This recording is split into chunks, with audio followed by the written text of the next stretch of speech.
Let's roll our next Okay, so is that segue your for your next story. next Or, segue? sorry, not your story. Oh, your Thursday's the 13 list. Electron. We Thursday finally 13 made it to the list. theme of today's show. And I will think Yeah, of we're a gonna talk about hypothetical 13 about this. American elections. There's elections all over the country the other day. There's And elections I don't all over know the how. world. Oh, okay. I guess there was Ireland elections or something too. So. Yeah, there was. Okay, so we're at the 13 that were like, I don't know. New York City mayor is big for a lot of reasons, but I don't know if it necessarily says anything about the rest of the country. But oh boy, the rest of these elections did. New York City mayors are number one, and that's Zoran Mamdani.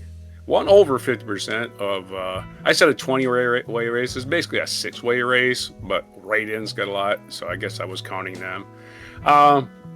He won over 50%, which is really hard in a race where, you got an ex-governor. There's so many different people, yeah. You would expect it more to be like 30% and, or something, but no.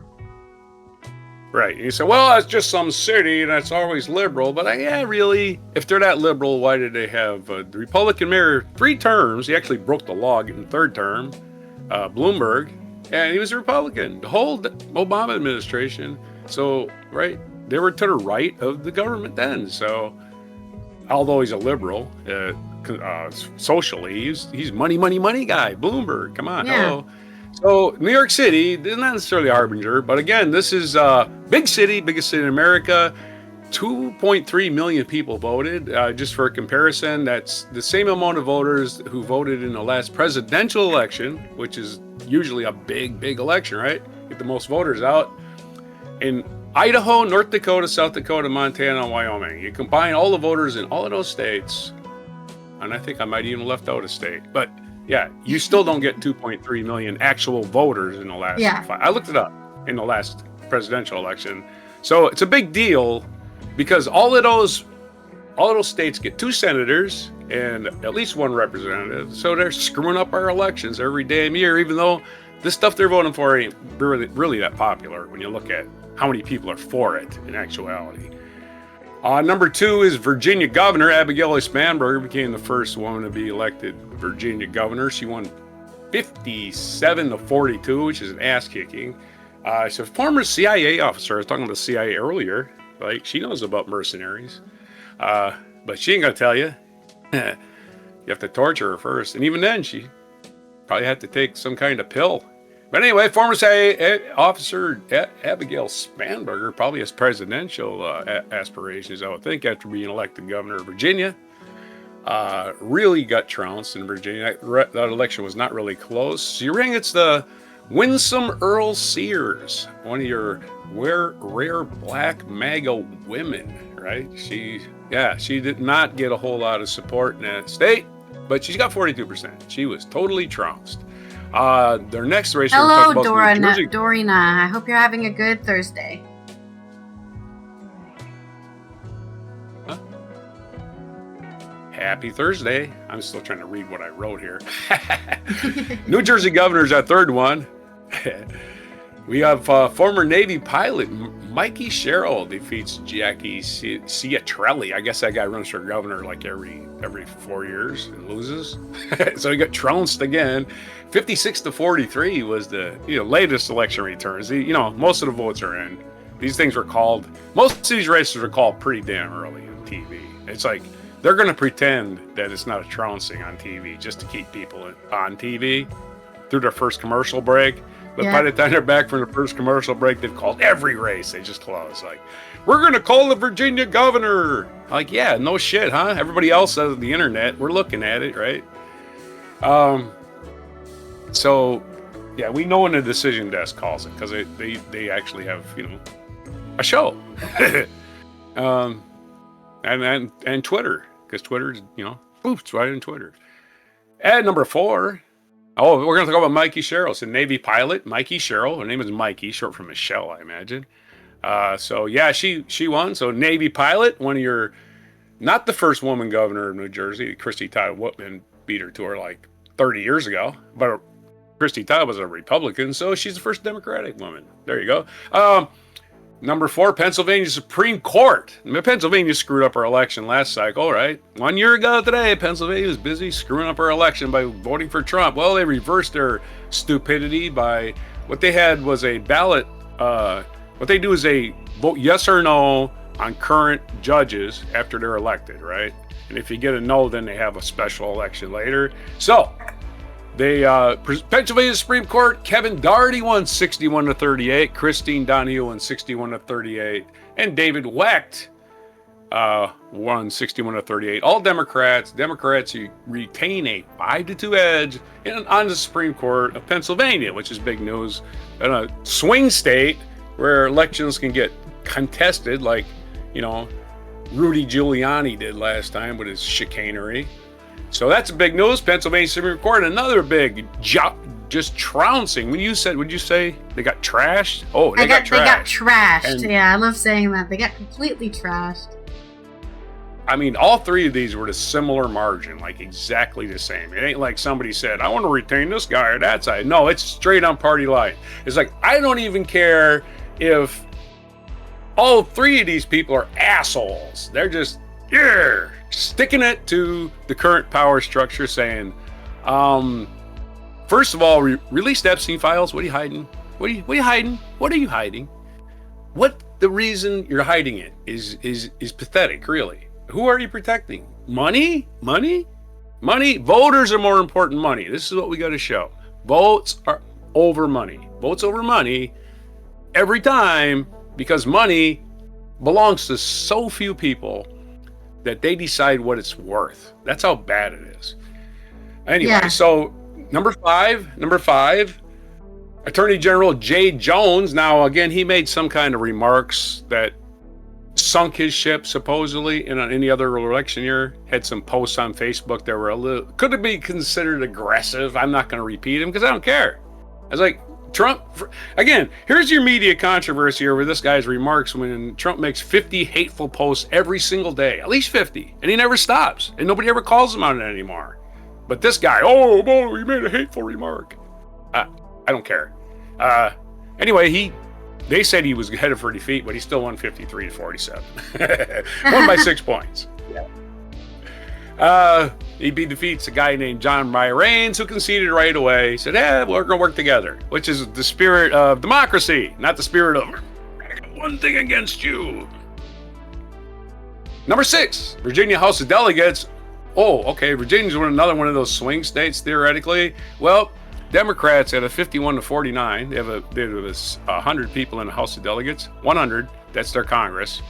Democrats had a bare majority going into the election, 51-49. They now have a majority that's wavering between 64-36 and 65-30. That's right, they won anywhere between 13 to 14 seats. It might even maybe 15 seats.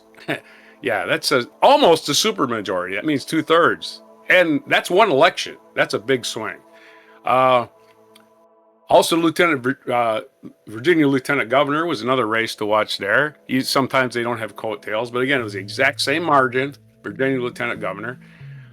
Number 8, Maine had an anti-voting law. I got to read this thing, man. I had it up earlier, but I think I closed it. But I'll read the Maine anti-voting law. But it was absolute nonsense. They wanted to ban mail-in voting. Okay, I'm in the military, and I'm in, I don't know, Egypt, Bahrain, where the fuck I am. I can't vote. Fuck you. So that went down big. I mean, who the hell who wants to disenfranchise the military? They're the people that are out there doing shit that you don't have to do. You sons of bitches. Anyway, that went down. That's another Maine anti-voting law. Shut the hell up. Way out west, this was another big one. The California gerrymander won 63%. That is a drubbing, my friends. All you had to do on the California gerrymander was go on to the voting booth. The only one thing on the ballot. The whole entire state had one thing on the ballot. And people turned out in droves, lined up to vote. Yes, we want to gerrymander California to stick it to Texas. So that won big. So they're sticking it to Texas, and there are already people announced for those districts that haven't even been gerrymandered yet, right? They just know what the map looks like, because they're like, yeah, we're writing this freaking map. And it's only good for this next election, by the way. So they're not trying to fuck the state up permanently and disenfranchise voters, which is what this is. It's disenfranchising voters. But Texas is doing the same fucking thing, and they're doing it behind closed doors. right? Voters didn't get a say. California let the voters say. Guess what? Number 10, Detroit mayor. Detroit mayor is like a rising star. We're going to talk about her in a minute. Her name is Sheffield, but I accidentally closed that window too, and I know I have but she's been like a rising star in politics there for a while. She's the first woman to be elected Detroit mayor. Detroit's one of them cities that's been failing for a long time and is trying to rebound because capitalists, once again, they had their fun and took their toys elsewhere. That's what they do. So Detroit's been recovering. It's a major, it's a minority city for sure. So once again, but they've never had a woman mayor. They always had a minority mayor, usually. But she's the first. And again, a rising star. She was in the city council when she was 26. And now she's the mayor at 37. I'd be thinking she's probably going to be governor pretty soon. But we'll see. We'll see Detroit turn around. And that's good news anyway. Good news from people running for office who are young. Number 11, Colorado codified into law that school meals are free. Wow, what a radical idea. I don't have much to say about that, but how do kids learn if they're worried about their stomach going all morning, all day? I couldn't get breakfast. I had oatmeal for dinner. I had oatmeal for breakfast. I got no nutrition. The only nutrition I get in my life is at school because I'm poor. Okay, so at least Colorado is using that weed money to help people get better at stuff. You can't be smart if your brain don't work, and your brain don't work if it's got no nutrition. Number 12, Georgia Utility Board went from no Democrats to 2 Democrats as they upset the two of the sitting people that are sitting there. So, and 2 Republicans lost their jobs in the utility board. It's a big thing in Georgia. Of course, the utilities, it's really hard to defend utilities nowadays as, oh, wow, we're creating huge power sources and my bill's still going up. Right? What's the number one sector of growth in the United States? Number one growth sector in the United States is the power creation industry. However, my utility bills are going up because of cryptocurrency and AI that we don't fucking need. Yeah. So anyway, utility boards, I'd be terrified to be in a utility board right now. Number 13 is Mississippi, who had the Republicans had a supermajority, but they lost almost every race they're in. So their supermajority has gone down. Let's basically give them a blurb on that. This is from New York Times, since I'm already near the end here. On Tuesday, Democrats claimed victory in Nuri drawn Senate district anchored by city of Hattiesburg. John Dupree, a former Democratic nominee for governor, former 4-term Hattiesburg mayor, defeated Anna Rush, a Republican lawyer. Democrats also claimed victory in a new Senate district and suburban district just south of Memphis. Like South Memphis, I think is actually what it's called, right? Teresa Gillespie from a retired nurse bested Charlie Hoots, a local Republican alderman. Both Democrats are black, both Republicans are white. As a result, Republicans now just hold a 34-18 advantage. That's a big advantage. Just 2/3 necessarily have a supermajority. Supermajority means nobody even gets to debate. That's basically what a supermajority is. Supermajority is what a lot of states have these days. They have a house controlled by the dominant. Right. Not a damn thing is going to hit the governor. Even if the governor's the other party, you might as well just give up. Nothing's going to pass. So, and if you want to even talk, you can't talk. Tennessee has this. Texas has this. California has Democratic supermajority, but they don't suppress free speech in it. But these other ones do. You've seen with Tennessee in action before. Anyway, there's your results in Mississippi, which is, again, if you're losing in Mississippi, you've lost a lot of people.